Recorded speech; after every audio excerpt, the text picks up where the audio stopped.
I initially started selling drugs, like I said, thinking I'm gonna help with just simple things. I just wanted to help my mother with an apartment. I wanted some twin beds for my brother and I. Simple things, a microwave, things that I saw other people have that we didn't have. And I did all those things for my mother, you know.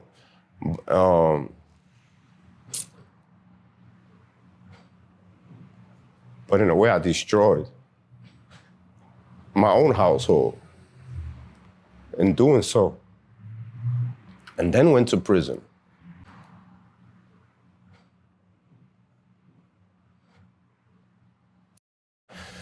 I started selling drugs when I was 10, but it wasn't really selling drugs. I was just carrying drugs for the landlord of the house that we were staying in temporarily. It was like a favor. And since I knew it was temporarily and I knew the situation that we had going, where we were in situations we didn't have hot water, we didn't have lights, we didn't have gas, I was happy that he was letting us stay there, you know?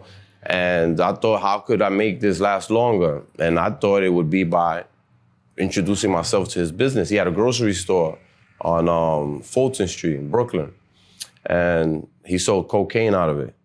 And my job was really to clean the cans and clean the store, have everything presentable. But I used to see that they were sending these little tin foils out to cashier. And I started to get curious. I figured what it was. And when they were unable to do it themselves, the owner or his mother or his brother, because they were busy in the back or upstairs, they had an apartment upstairs, it was a commercial use building, I decided to sell some of them to the people that would come in that I knew would come in prior. And that's initially how I started selling drugs. And I was just trying to figure a way to make more money so we could stay in the apartment that basically was being lent to us. But that introduction led me into a whole lifestyle that I'm still paying for today. And you know, I'm paying for it in different ways, mostly psychologically at this point, because some things you can't get out your head. It's not always about making money, and you don't always make money in any business. A lot of people fail to realize that, but that's what it is. So by taking those steps and selling and pushing that aluminum foil out to cash register, it took me into carrying drugs and then selling drugs and then accepting that as a way of lifestyle in order to never be as poor as we were. The time came when he kicked us out of there. He kicked us out of there. We didn't have money to pay him. We went through a cycle of, you know, you move from this address to that address. Welfare has to then reestablish a new address. And before they start sending money for rent, it's a sort of a bureaucracy. But when you're in that situation, as far as being homeless or at the edge of it, you learn different survival skills. So we made the best out of it. In doing so, though, we were exposed to different places at different times, and now I knew about cocaine. So everywhere I went, I tried to see how I was gonna make money, tell my mother. You grow up fast, though, in that business. And so at some point, it stopped being about selling drugs, and it became, you also gotta kill people because they're trying to kill you, or they're gonna take away the one thing that you got that you're trying to save your family with. And shootings started, and murders started happening. Before you know it, daily life consisted as a teenager of carrying at least one gun. At 18, carrying a gun and a bulletproof vest. Things were escalating where you have to do more and more to try to stay alive. A bigger gun, more bullets, extra clips, blah, blah, blah. So the years that I'm discussing with you as far as being homeless as a child were all of the 80s, up until some of the 70s and all up into the 80s, up until 88, which is when I established with my business partner, Titon, Yellow Top. And we started selling crack cocaine on 107th Street in Columbus Avenue, Manhattan, New York City. And before you know it, bodies just dropping and shootings are occurring and lawyers are being introduced into our lives. But we were growing in the business, so we pretty much were engulfed by that and accepted that as a way of doing business. Everything that was happening was justified as a way of business. How much money? And, you know, we went from selling just, when we started the business, $500 worth of crack. All night we stood out there, and then we would go to school in the morning. And then it became where every day was 1,000 vials of crack they were selling. And fast forwarding that, at our highest peak, we would sell 30,000 units, 30,000 cracks a day, deuces or trays, $2 bottles or $3 bottles. And some of the surveillance footage that the cops, well, not really the cops, because we never had problems with blue and white cops. They never was a threat to us. But the task force that did arrest us, HIU, Homicide Investigative Unit, they compiled surveillance footage of us, and you see, 300 people online waiting to purchase crack cocaine, and we had guys on the corner with a walkie-talkie or with a headset, and the guy in the middle of the block, and then the cops for years couldn't arrest nobody. Not one YTC member, because the YTC operation consisted of an abandoned building that is completely sealed except for a brick in the wall. It looks like one brick, but obviously there's layers of bricks that I removed when I got into that building in order for us to have an operation from the inside of the building. So literally, you could stick your hand up to your forearm if you're buying crack, but you never know who you're buying it from. And that operation lasted for 5 years like that, continuing to grow and grow and grow until our arrest, when it was alleged that we were making $5 million a year. And by then, we were charged with 10 homicides, 14 attempted murders, paying off the police, and a number of other crimes, including, weapon possessions, a ton of guns, grenades, silencers, pipe bombs, everything that you could think about that destroys life. We had a lot of it. And that was 1994 when we went down.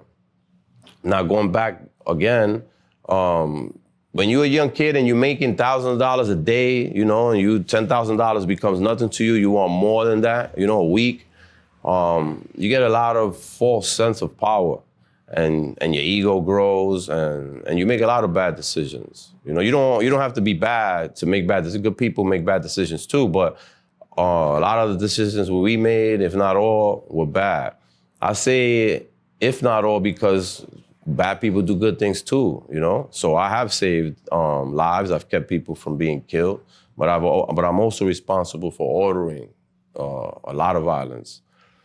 So at this point in my life, I'm like, I walk heavy because some things you can't wash away, some things you can't just roll off your back, and some things you can't just dismiss, And so I'm carrying with a lot of regret, not only with the drug dealing, because, it gets deeper than that, as I said, but with the murder, Nowhere you go, no amount of drinks that you drink could get you to ever not have been a murderer if you already murdered. You get that?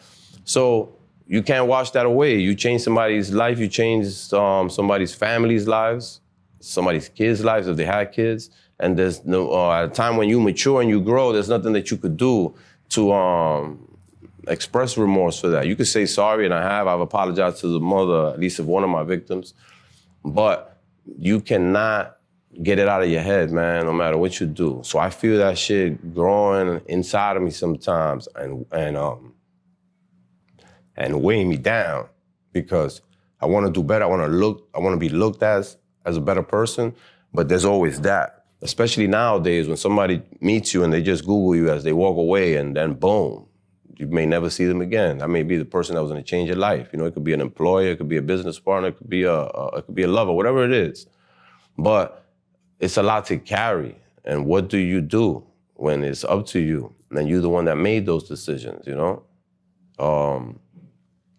The people on the outside, they look at me, or people like me, because there's not many people like me around. People from that era have died, or they're in prison, or were killed, or severely strung out on drugs, But a lot of us are not alive no more, or here to tell the story.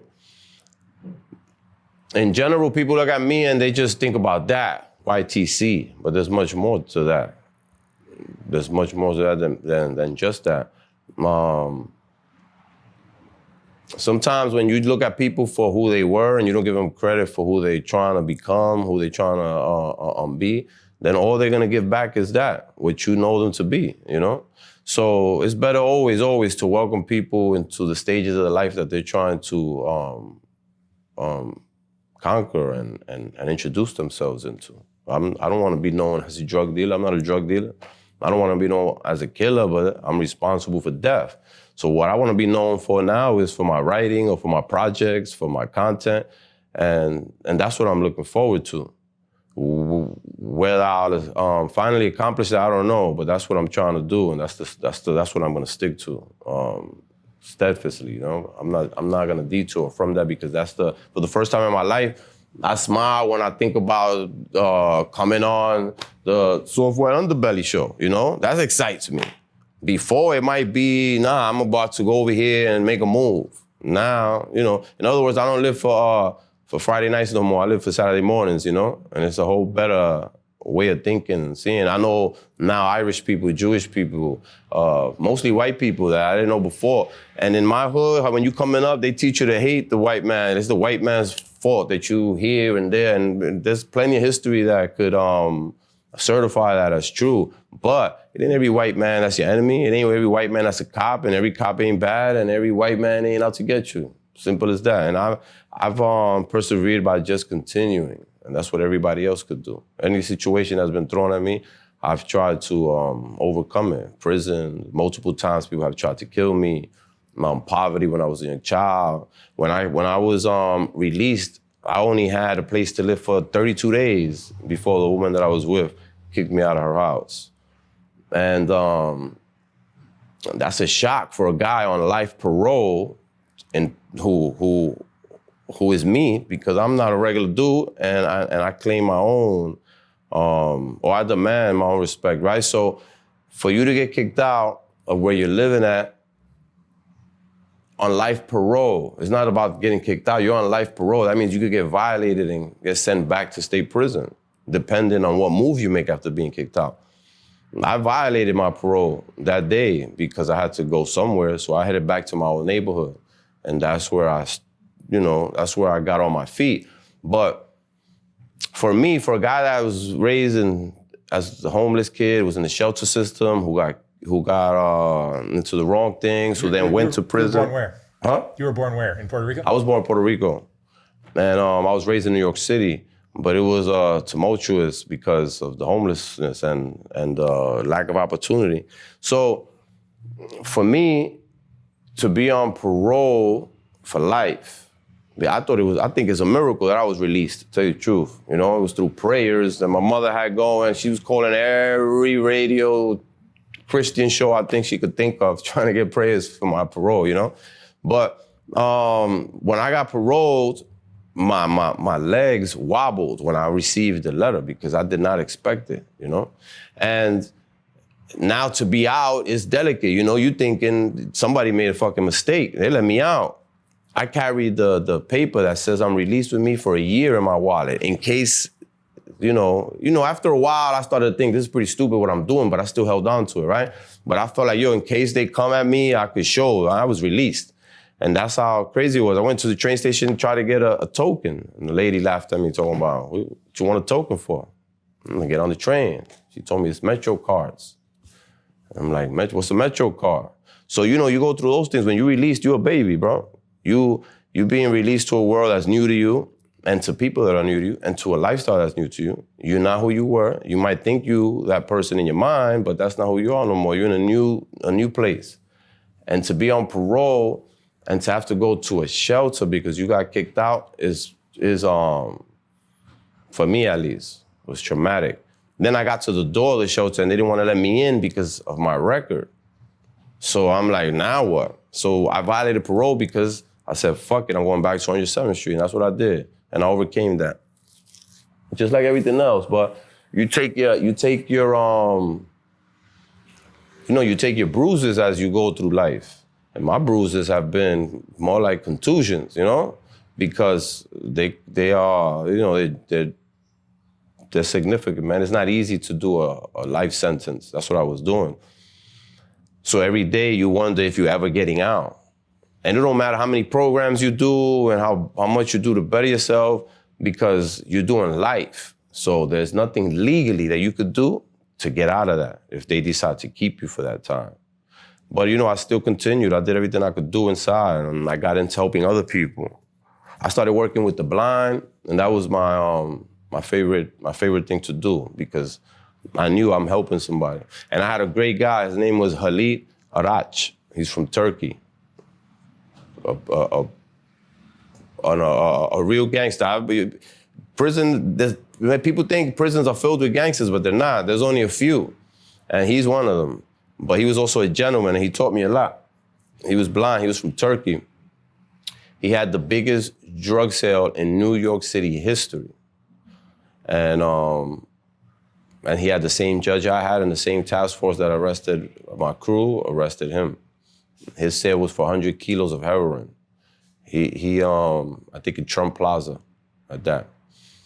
But I learned from him. I've been with the worst people that you could think about in the worst places, and I've learned from all of them. From the Happy Land Killer. I've learned from David Berkowitz. What you learn from David Berkowitz? I learned different scriptures of the Bible that he shared with me, and that's what he shares. So that's what I got from him. And I've learned from different people, man. I've been in prison with FBI agents, with cops, with judges, with different people. And there's something to learn from all of them. And a lot of them have changed their perspective once they see what they were haranguing about is not really what it's all sold to be. As far as prison and rehabilitation and all that shit, because that's a joke. At least in New York State, it is. There's no rehabilitation. That shit is just a big place for you to either get worse or get better on your own. But in order for you to get better on your own, you gotta want that. And then you'll seek it out on yourself. Similar to slaves back in the days that wanted to learn how to read and stole books from their masters, you know? When you wanna do something, you're gonna do it, and nobody's gonna stop you from doing it. And that's been sort of my life, trying to figure out how to do things on my own. My father never was around, still ain't around. I know him, he knows me, he knows my brother, obviously, but he's just decided to never do nothing for us. Tell me about your family, how you grew up. I grew up with my mom, my brother, my sister. My mom is very shy. She's, she don't drink, she don't get high. She's always at home. She got lied to by the same guy, which was my father, and that's how my brother and I were conceived. But I've never had a birthday party, even when I had money, but I never had a birthday party as a child or Christmas, none of that shit. There was none of that. I only asked from my father one thing one time. It was for boxing gloves, and I'm still waiting for them shits. And he's always been employed. He has the same job today that he's always had. And his other kids, they all gainfully employed and have college education. My brother and I don't. My brother and I have had to survive. However, we figured it out. That's it. However we figured it out, that's how we had to go about it, but we became experts at that. And he's good and I'm good. Tell me about your sister. My sister was my original role model. And she taught me how to count. She was pretty, fly, got guys whistling at her. I'm turning around, sticking the middle finger up at them. That's the kind of relationship we had. One time, me and my brother jumped up because she was scolding me or him. And we were like 8 and 9 years old. We just jumped on her. It's a crazy memory, but I don't have many with her. My sister, because we were so displaced, she would stay with a cousin, and my brother would stay with this aunt, and maybe I stay over here with my mother this week, and then we switched the whole program around in order to try to lessen the burden on the person that we're staying with. We separated that way, so that allowed my sister at times to have more freedom that she should have with other cousins that were older, and she started getting high. With what? In the beginning, I don't know, I'm guessing it was cocaine, but that led her to eventually start smoking crack also. And it was right before I hit the streets. But when I hit the streets, she knew. And she's actually, I'm sure she's purchased yellow tops before. So my relationship with my sister ended up deteriorating because I really didn't know how to fix that problem. And I only learned this now. At the time, I didn't know this. If I would have known this, I think I would have been a little more successful, though. And I tried different ways to try to get her to stop getting high. Some ways were beating her up to scare her. Other ways were intimidating her. Other ways were pistol whipping the guys that I would catch her with that were selling drugs to her, or have them pistol whipped or shot at. I've dragged her out of crack houses, took her back to my mom's house, showered her, go downstairs to get her some food. By the time I come upstairs, she's either gone or asleep in the bathtub, because that's the first time maybe in the last week that she got a break away from crack. Those few minutes while I left her in the shower, and boom, she fall asleep right in there. And that went on. It was like a cat and mouse game. I got to driving around to see if I find her, so my mother could get out of her window looking for her on the streets, or I have to be threatening people, or I have to be closing down crack dealers that are selling to her. There came a time where she'll be setting up crack dealers by asking them for 100 bottles of crack, and when they give them to her, she'll tell them, I'm gonna tell my brother that you sold to me, and now they'll forget about the 100 bottles and tell her just forget about it. She was just manipulating what she could manipulate to get high. And she got into a few problems, so I ended up talking to a few of the grocery store owners in the neighborhood that were open 24 hours to give her a line of credit. This way she could eat, or she could get whatever she needs. But the manipulation ended up being, she'll go buy 3 cartons of Newports and 6 boxes of Pampers, everything that she could resell for the highest in order to get money for crack. So I switched that up. Then I would just give her money, knowing she's gonna smoke it, but at least she's not doing other things that are gonna lead her to trouble. And that didn't work out, because now it was cash, so the consumption even grew. So, sometimes she went through, she would tell my girlfriend at the time, she would give her secrets about what other girlfriends got in the neighborhood. $20 a girl. And different things, man. One time I'm on Amsterdam Avenue and some people came and told me, we think that there's people selling dummies in the yellow spot. And dummies actually, it could be soap, it could be plaster, something that looks like crack but ain't crack. But in a neighborhood where it's fast moving with crack sales, by the time you sell 50, you made some money and the people either not coming back or are too far to come back. So a lot of people do that to make money to smoke crack, and I had to come investigate. So I come investigate, I come to the building, 68 West 107th Street. I pull out my gun when I get to the lobby, hit the elevator, make it so that it can't be used, it's stuck on the lobby, and I start walking up the steps to see who, because I couldn't believe anybody would have the audacity to do this, and not on this block with the infamy that's associated with us. So this is gonna be a good one. So I'm going up the steps. By the time I get to the 3rd or 4th floor, now I could start hearing movement. And I'm like, damn, somebody's definitely here. I gotta grip this gun a little tighter. This kept happening until I got to the rooftop. When I got to the rooftop, the way the rooftop landing is on the interior of that building has a little swerve. So I gotta look behind there in order to see who's there. And when I look behind there, it's my sister, but man, I didn't know what to do, At this point, the gun is trembling in my hand. And she's just there with a handful of fake yellow tops. I get out of there. I sent her to Puerto Rico. The next day, she came back from Puerto Rico. The next day, I saw her back on the block. So these are things that were happening. Those times I've pulled out of a car with the Jersey plates, and it's a John, trying to pay her, or had already paid her, or had already used her. For me, it was hard because, I didn't really know. I knew how to sell 20,000 cracks a day. I could tell you how many gonna sell a minute.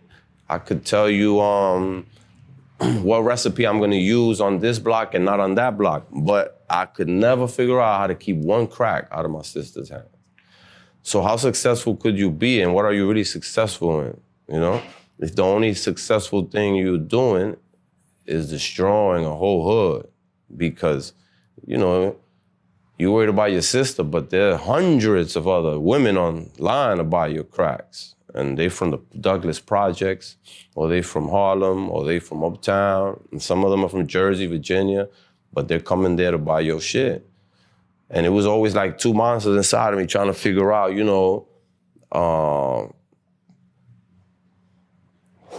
who should I be with my sister? I'm gonna be Chango or I'm gonna be Martin? I got stuck between the two for a long time. And by the time I figured out to be Martin with her, it was too late because now she was dying, she had AIDS and in the hospital. This was like a progressive thing, Sometimes I've come around her and, or come to my mom's house and I'm always loud and extra. So I come in the door, hey, what's up, man? Jamaica lab, hug her, tickle her, boom, let go of my mom, whomever else is there, I do the same thing with them. But this day I came in, I'm like, what's that smell? And my mother's telling me to shut up and be quiet, and she ushers me into the room. My mother never accepted money from me. In order for me to help my mom, I would have to send her to Puerto Rico, and when she's there, I throw her furniture out and get her new furniture. Boom, that takes care of that. In order for me for clothes, same thing, buy her some clothes and leave them there. But she never calls me, never once to this day, to ask me for money. And this day she's asked me for money. So I was like, what? And it was only $20 that she was asking me for. And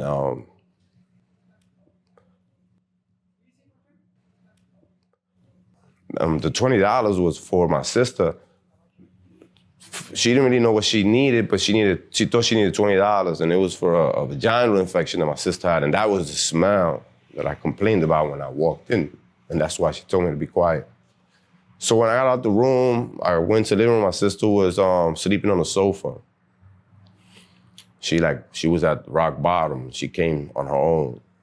With her came the stench of the lifestyle, the stench that I introduced myself to when I walked in, but it's the same stench that I'm selling, So it was always like, I gotta be Chang on the street because we're dealing in murder. And we, even if we don't want to, there's people shooting us. There's been 3 attempts on my life. Every time I play dead, there's been 1 attempt in prison. And it's always about you have to get back up. I initially started selling drugs, like I said, thinking I'm gonna help with just simple things. I just wanted to help my mother with an apartment. I wanted some twin beds for my brother and I. Simple things, a microwave, things that I saw other people have that we didn't have. And I did all those things for my mother,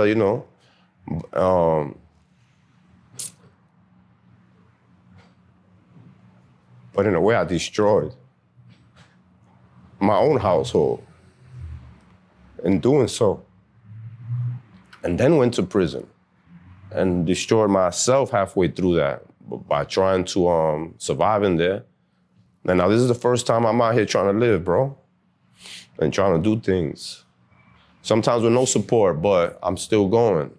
And when I die, I'm gonna die trying. It ain't gonna be that I'm gonna die doing the wrong thing. You lost your sister. How old was she? 23. Right after she died, her daughter died. Her daughter was born HIV infected. She was 3 years old. My sister was 24. My niece was 3 years old when she died. All these things, everybody taps me on the back and tells me to get over it. I'm already at the point where I'm at the point in the age where people tell me I'm about to curse them out, Because if that's the best you could offer, get over it. Man, I'm walking around with a cemetery in my mind. How you get over that? I wish I didn't send those orders out to have enemies killed, but I can't. How would I feel any better dead? I wouldn't be feeling, and there was a war in New York City, a crack war. Some of us had to die, and some of us had to live. I was fortunate to live, but depending on the day of the week, maybe I'm not living too much. I'm just existing. And at what point we even? I keep asking. I ask the universe that. At what point we even? I've done different things. I've helped to exonerate people. I was serving life sentences. I've helped to exonerate people who were wrongfully convicted for rapes and other crimes.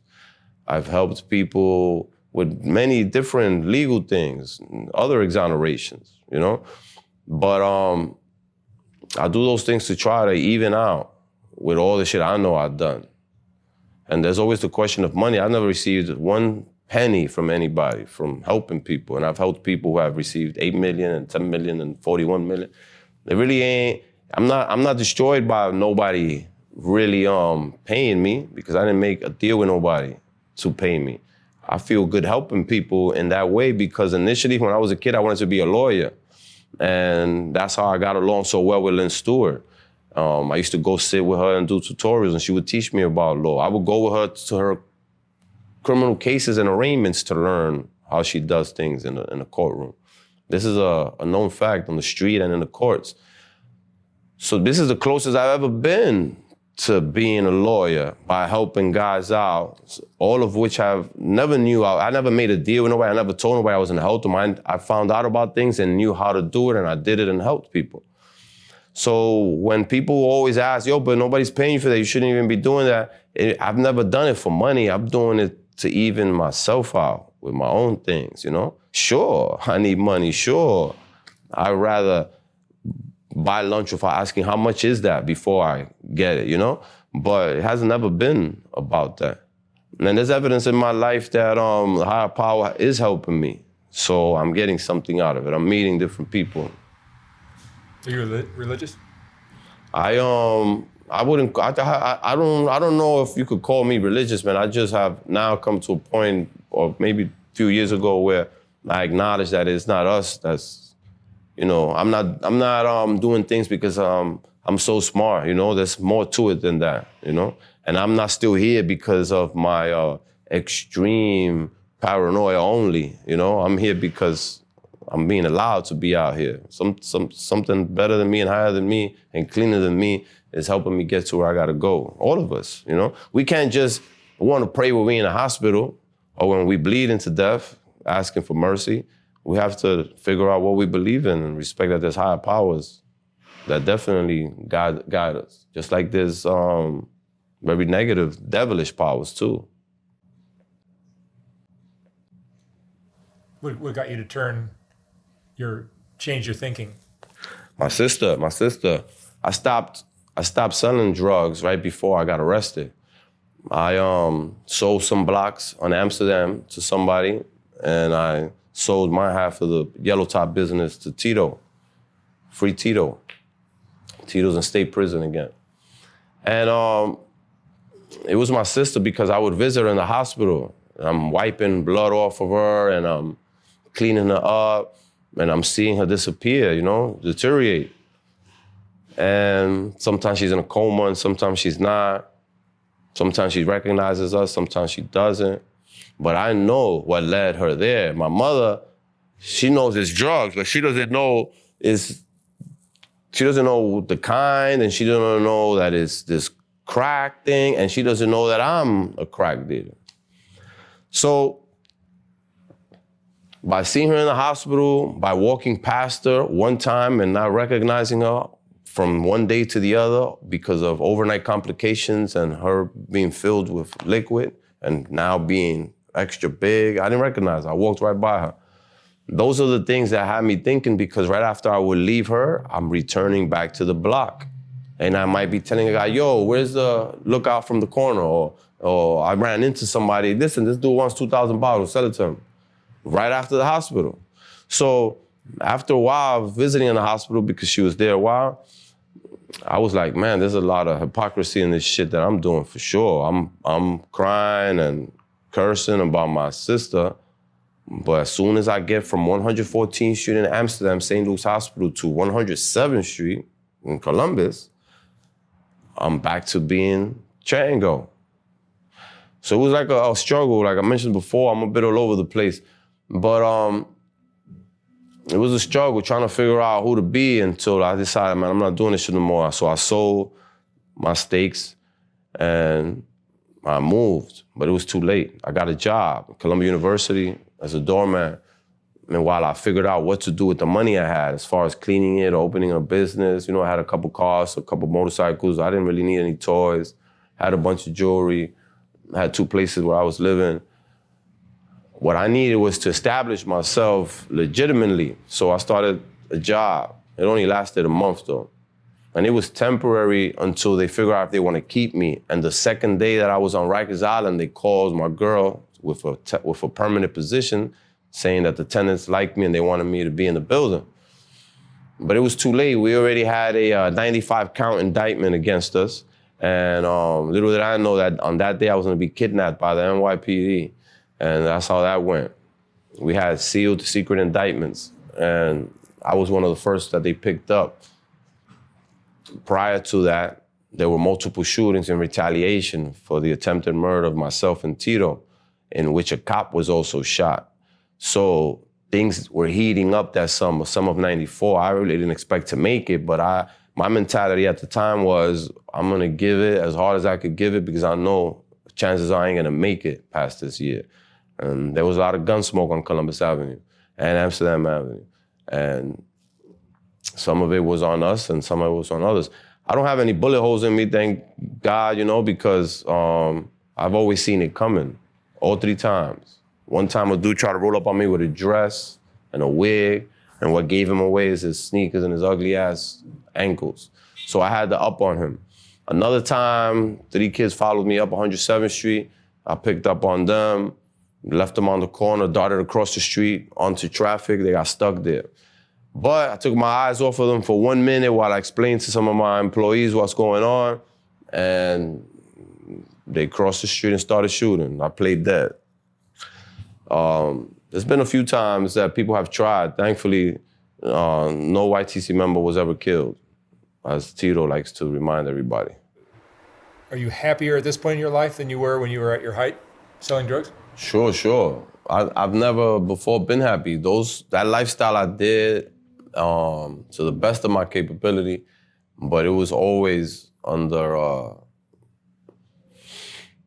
heavy stress. When you're 16, 17, 15, 18, and every day you're walking around with a gun and you have even if you have a half a brain,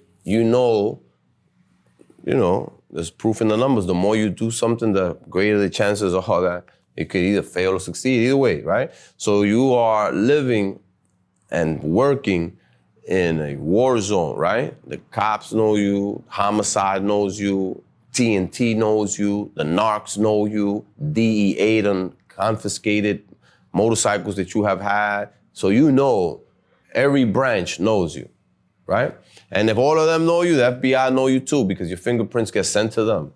So every day you playing like, let me see how far I can make it, literally. You got a gun on you. You're known for murder. You have served time for a machine gun. You have been accused and charged with 5 attempted murders. I'm talking about my criminal history, right? And every day you're still in the neighborhood, and every day you still got a gun on you. You playing who's gonna be faster, the cops that pulled up at the light, and I'm watching to see if they hit neutral before I take off, or it could be the cops that you see in your rear view mirror, but it's gonna happen, for sure. Crime don't really pay, bro. I swore differently for a long time, but crime don't pay, man. So you under stress every day, right? What are the things that I enjoyed? I have an addictive personality, right? So I am, or maybe I'm taking a break right now, addicted to sex, addicted to drinking when I was released. I have an addictive personality, right? Did you ever do crack? No, I've never done no hard drug. So I've never tasted any, not even once. So you have an addictive personality, what happens? You gotta be careful, I learned that now. But back then, basically, when you strip everything away, what most drug dealers are living for is to feed their own insatiable desires. I don't care if it's you gotta have 5 cars and all of them have to have the best rims, or you have to have every Rolex, you have to have whatever it is. Me, I'm after women, right? I don't even know who's listening at this point. So that was my trouble always. Women, right? But I didn't look at it like what it is, addictive personality. So you basically living to feed your dick sometimes. You know that? And or your ego or your rep. You don't need to, who needs 4 BMWs? I never used my cars to go any place further than New York City. I lived up the block or in Yonkers when I got a condo in Yonkers. I didn't need all that. It's about me, want. It becomes a thing where you're just as sick as the drug addict. You're just seeking a different thing, you know?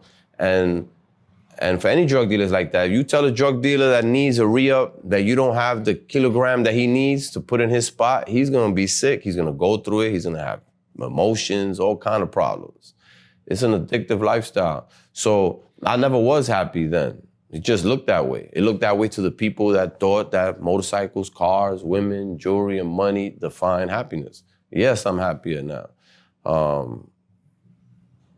Sometimes I'm just another dude that's asking how much is that hero first. You usually see I used to see the construction workers where I was working at. You know, they got to price everything because it's expensive or whatever they're making is not enough. So, and that used to stay in my head like, wow, you gotta, you know, it's bread and turkey, lettuce and tomato. But now, a lot of times I've had to do that in my life, you know? And in prison, there were times where I didn't have enough money for a chunky monkey. And that goes back to the times, obviously, I'm in prison, but it goes back to the question of, you know, who are you? You did all this shit. It's commissary. Today, you don't have $2.34 to get a chunky monkey from Clinton Correctional Facilities commissary. You got to think, like, what the fuck did I do? There's people that are dead. There's people that are hurt.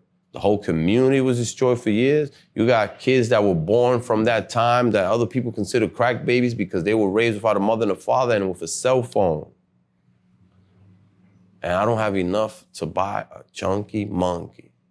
That's a lesson for me in prison, bro, in a maximum security prison. Now, of course, that didn't happen often, but it has happened a few times. I just didn't have it, you know? So nothing that I did, I came to the conclusion that nothing that I did was worth doing because I never moved to a mansion. My mother never wanted any of that. She still don't. My brother has done fine all on his own to become his own man in his own way, with his own things. So what you know, I think I overdid taking a role that was unnecessary for me. I had good intentions, but I got lost within that once I got bit by by all the things that lifestyle brings. I never forgot my family. I'm still with them. I still help them. But I hurt them more than I helped them because I put myself in a position that I'm still trying to get back from. And I gotta be the one that's responsible for bringing my mother to a prison. My mother never even had a summons, you know? And now she's being searched to come see her son after riding a bus for 8 hours, to sit on a visiting floor for 8 hours, to then get back on the same bus for 8 hours. It's not worth it. Every time I go on a visit, I'm gotta be butt-ass naked, turn over, and I don't even know what my asshole looks like, but half of the Department of Corrections know what it looks like. It's crazy. So the lifestyle ain't worth it. And that's what I try to tell people or preach to people or beat people over the head with. And sometimes it's weird because, in New York City, recently there was a kid murdered by a gang of other kids. Stabbed to death, machete to death in the Bronx. Rest in peace to Junior. And I found myself, you know, following the story and commenting about it and blogging about it. And somebody told me, yo, but that's how you guys were. And I couldn't believe the person said that to me while I'm trying to advocate for better and be positive. But he was right. We didn't use knives and machetes, and we didn't chase down no kid over whatever he's assumed to have done or been, but murder's murder. And, you know, you could shoot somebody or kill somebody and possibly forget about it. I haven't. But you could walk away from it and get away. But the day you walk away from it, you leave countless people with a literal mess to deal with their loved one on the pavement. Maybe his brains is all over the place. And you walk away, but that family has to deal with that forever, bro. You don't, that hole you put in somebody, they don't never get to fill it, ever, man. And you get a hole too, because if you are mature, then you know what that's worth. If you got a son You know that you would kill for him. You know you would give your freedom for him. So you should know that the person whom you killed had a father and a mother that did feel the same way about them. And if you know that, then you know that what you did was bullshit. I know what we did. I know what we did. I know we did wrong for what we did. But I've always said, and I'm not trying to be funny about saying this, I'd rather be dead wrong than just dead. And that's the life at the time back then that we were exposed to. I certainly never woke up and I never been a bully, but I never woke up and bullied anybody into anything. A lot of the money I made, I've given away, or I've helped other people with it. It's like a blessing and a curse, you know? I've always felt like I have to help other people since I was a child. And still to this day, today I embrace it more. Back then it was just out of a sense of responsibility that I felt I had to keep. And that consisted of paying for bails and paying for people's trials that had nothing to do with me. It was just a guy I know. He reached out, paying for private investigators, paying for guys' girlfriends to get their hair done and their rent and their everything else while they're in prison that were working for us. They made their own money. They could have done that for themselves, but we had a crew that we felt like we got to take care of. So we've done good and we've done bad, but we did a lot of bad that you can't sanitize, unfortunately. Do you think your time in prison might have saved your life? What do you mean? Do you mean like if I would have never got arrested, would I have been dead? Yeah. For sure. For sure. I've had a conversation with my brother, shout out to him, and it was about what I want him to make sure I'm wearing at the funeral. And this was 1992. We got arrested in 1994. So in 92, I was getting ready for a funeral. But that's because by then I had already been, by 94, I had been to 17 funerals. So nobody was older than 24. And there was only one guy that was 24. Rest in peace to him. But the rest were 17, 18, 16, 19. So it was like, this is the normal shit that's going on. And I felt old. I was 19 going on 20. Thinking, man, I'm an old guy running around here because everybody else is getting smoked. So I would have definitely been dead. There already had been 3 attempts. Sooner or later, somebody's gonna decide, no, we gotta make sure Chango ain't plain dead after you shoot at him because I already did it 3 times, you know? So I knew that what saves me is not gonna keep saving me because somebody's gonna make sure. So things were escalating, you know? Like I said, we were under surveillance. So on 106th Street and Columbus Avenue, there was an undercover car parked filming the Yellow Top spot in action. I told you, it was 300 people online. This is a daily thing. 300 people get dismissed in 15 minutes, and then they start piling up again, right? So they're capturing all this on film when the hit team came. The same hit team that tried to kill me 2 days prior, on this day came to try to kill Tito. And little do they know where they're at. They're on a hot block. So while they're filming the Yellow Top spot, these 3 guys come and they're pretending like they're looking for weed, and they ask for, one of my employees do you got any weed for sale? And Tito was there. So Tito tells them, yo, take your hoods off. What you doing over here with hoodies on? So they take their hoodies off. But now he kind of like pressed them. So one of them reached, and when Tito sees him pulling out his gun, one of the employees that's in the spot, Tito's like, yo, pass the gun. It was too late for that. Instead, that guy pulled Tito into the building. Long story short, they were shooting in through the door, and Tito got hit right here and in the arm. But what happened more than that is that it's on video, and now this undercover car speeds into the spot. Sound effects. And they turn around thinking those are Yellow Top members and start shooting at them. They're black and Spanish because they got to fit into the neighborhood, and they're in an undercover car. So a sergeant in the back seat got hit up. He was supervising the surveillance. He's in the back seat. All hell broke loose because when this is occurring, you have multiple cars in the neighborhood stationed in case anything happens. So once that came over the radio, all of them convened on 107th Street. And one of the shooter of the cop got arrested. He got caught right there. They beat him to elephant man status right there. You shoot a cop in New York City, you know you in for a long ride. So he got arrested, the other guys got away. I went to court to figure out who the fuck is this dude, where he comes from, where he live at. I went to his arraignment, learned he's from Brooklyn. And then I pieced together where it could be coming from. And 3 days later, Tito was released from the hospital, and he had a few pieces to the puzzle, and we figured out it was a fellow from 109th Street. He put out $20,000 hits out on us because I wouldn't let him sell drugs on Columbus Avenue. And 2 days after that, I and some friends went over there and saw him on 109th Street. And he didn't know that we knew. So he was trying to offer me guns in case we need, that's a common thing. Some of us at the time in New York City, you could get a murder committed as a favor. I'm gonna do you this favor and kill this guy. And when I have somebody that I need killed that I can't get close to, you're gonna do it. People would come into those kind of verbal agreements. So it was nothing for him to be telling me, yo, you need guns, I could give you 5 guns. But I know he's trying to sleep me because I know that the guys that just tried to kill us came from him. So he's offering me these guns, I'm just listening to him, but I'm buying time.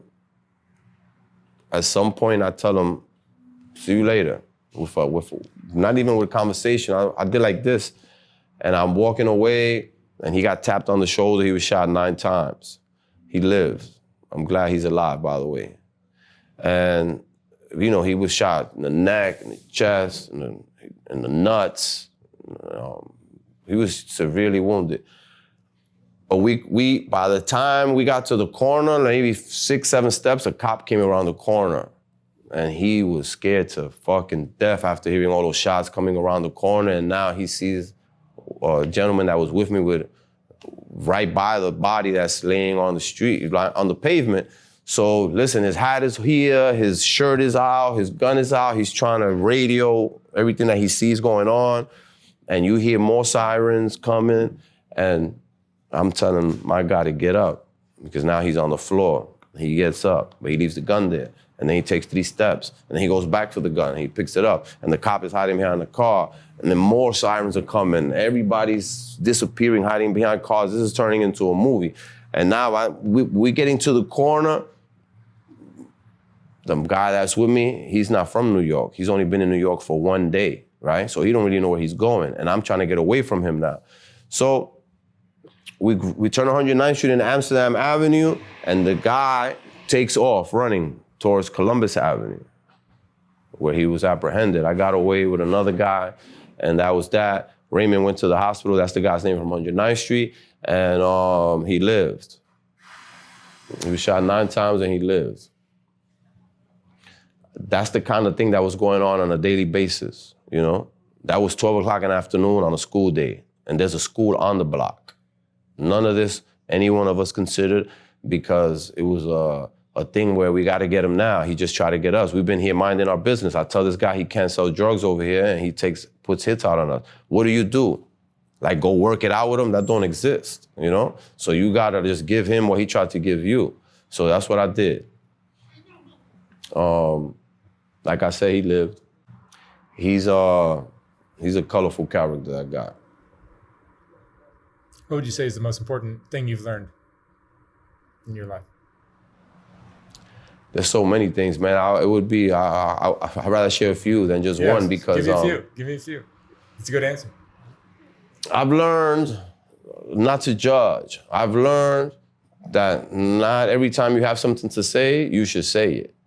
I've learned to be patient. I never was patient in my life. I wanted everything now. I didn't think I had enough time. How long can I live? I got between 15 to 21. I figure I got 3 or 4 years. I don't have time to do things the way other people do them.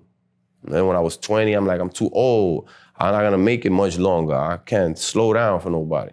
So patience. I've also learned, man, to think things through. And sometimes, even when your ego's struck, you don't have to react. A lot of times, violence comes from sometimes from a verbal injury, things escalate, you know? So I've learned, you know, you gotta just be able to be compassionate, deal with compassion instead of with anger. And responsibility, most of all, man. You have to think about the things that you're gonna do before you do them. And yeah, I mean, I also mean don't drink and drive, but I'm talking about a lot more serious things that, you know, may seem like the right thing to do, but your heart always knows when you're up to the wrong thing. You know, your stomach will tell you or your heart will tell you. Now you could ignore both of them, but your heart and your stomach will tell you when you're up to no good and when you're about to do something that's no good. So I learned to listen to my stomach and my heart. Now those anecdotes probably sound a bit hillbilly probably, you know, like they come from the hill, but as simple as they are, those things, had I exercised them in my life before, would have helped me a lot more now. One of the biggest things I've learned is to accept other people, you know?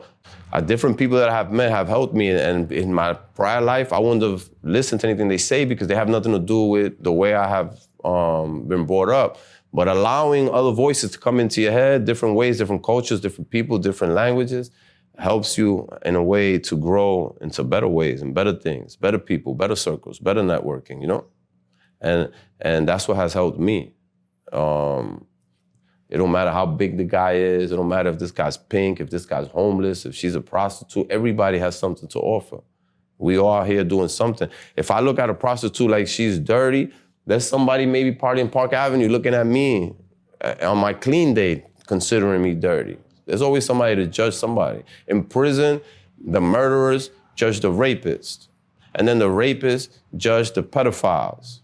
And it's all downhill, right? But one time I was trying to get a transfer to Clinton Correctional Facility, right? Probably 1999. And my counselor was Sharon Benson Perry. And, you know, I have a lot of enemies.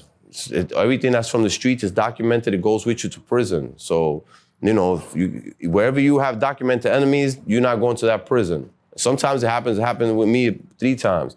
But for the most part, you won't go because you have what's called separations. On his file, it's noted he has to be kept away from you, and the same thing on your file. So when they put you in for a transfer, they won't send you nowhere where that person is at. So long story short, I had a lot of enemies. And so, but I wanted a transfer because I wanted to get to Sing Sing Correctional Facility, right? And I kept bugging the counselor. And she told me one day, yo, I would rather you stay here. You work for me as an HIV peer educator. You have a leadership role and you're bilingual. I want you, you're doing good here. You got showers every day. You get 2 showers in prison, but she's telling me all the good things, right? She's saying, we all know you cook in your cell, all this, and you may not have those things somewhere else. But I'm like, no, I want to go.